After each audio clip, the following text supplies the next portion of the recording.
Assalamualaikum warahmatullahi wabarakatuh. Di sini saya Maisita Patricia Farid, NPM 208110042, akan menjelaskan tentang materi kesadaran dalam psikologi.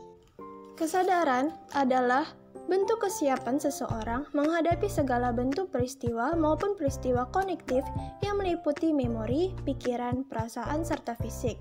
Kesadaran memiliki dua definisi, antara lain memahami pengaruh lingkungan sekitar, kemudian mengenal seseorang menghadapi masalah mentalnya sendiri. Psikologi muncul mulai abad ke-19, terdiri dari psikologi perkembangan, psikologi olahraga, psikologi sosial, psikologi faal, psikologi forensik, dan psikologi lain.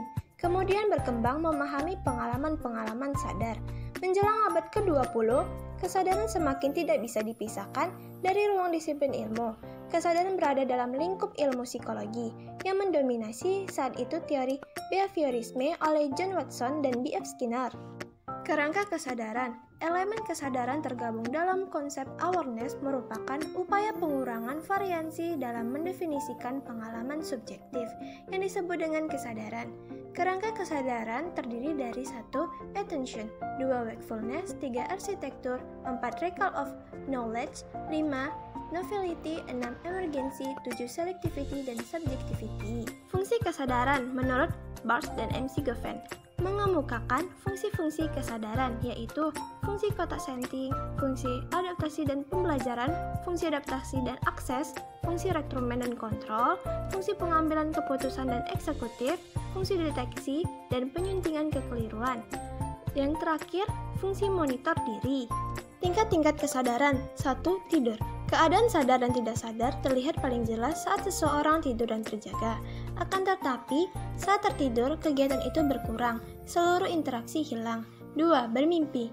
Fase tidur REM adalah fase bermimpi, seperti yang diungkapkan oleh Freud, bahwa mimpi adalah suatu kebocoran informasi di mana makna tersembunyi bisa dipelajari dari mimpi. 3. Obat-obatan yang dikonsumsi. Obat yang dikonsumsi mengubah kesadaran yang tidak sama saat kita terjaga dengan kesadaran normal. Obat penenang menghambat sistem syaraf untuk bekerja. Obat perangsang mempercepat sistem syaraf dan obat halusinogenik mengubah pandangan kita terhadap realita. Seluruh jenis obat-obatan bisa berpengaruh pada kewaspadaan kita terhadap fisiologis dan psikologis pengalaman sadar manusia. 4. Meditasi. Suatu kondisi rileks dengan pikiran kosong disebut dengan meditasi.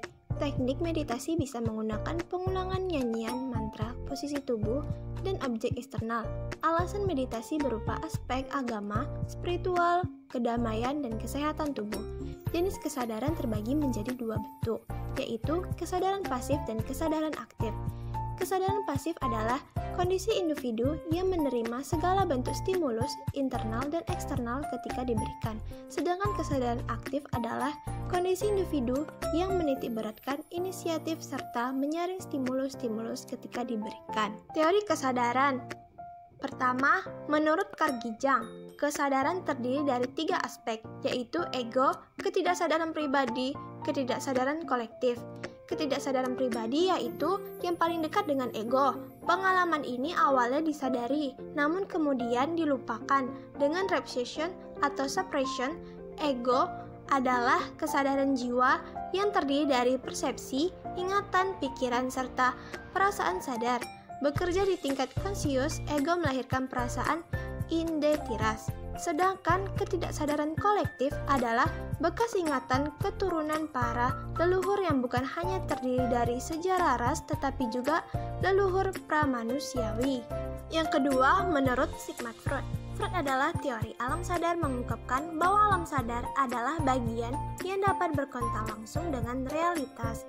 Sedangkan alam bawah sadar adalah hal yang penting untuk menentukan perilaku manusia, di mana melingkupi sesuatu yang tidak mudah dipanggil ke alam sadar, misalnya nafsu dan insting, sesuatu yang tidak bisa kita jangkau, seperti kenangan pahit dan trauma.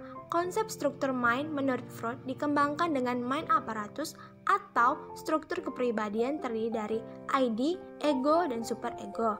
ID merupakan struktur dasar kepribadian yang bekerja secara tidak sadar dan dan mengandalkan prinsip kesenangan yang bertujuan memenuhi kepuasan.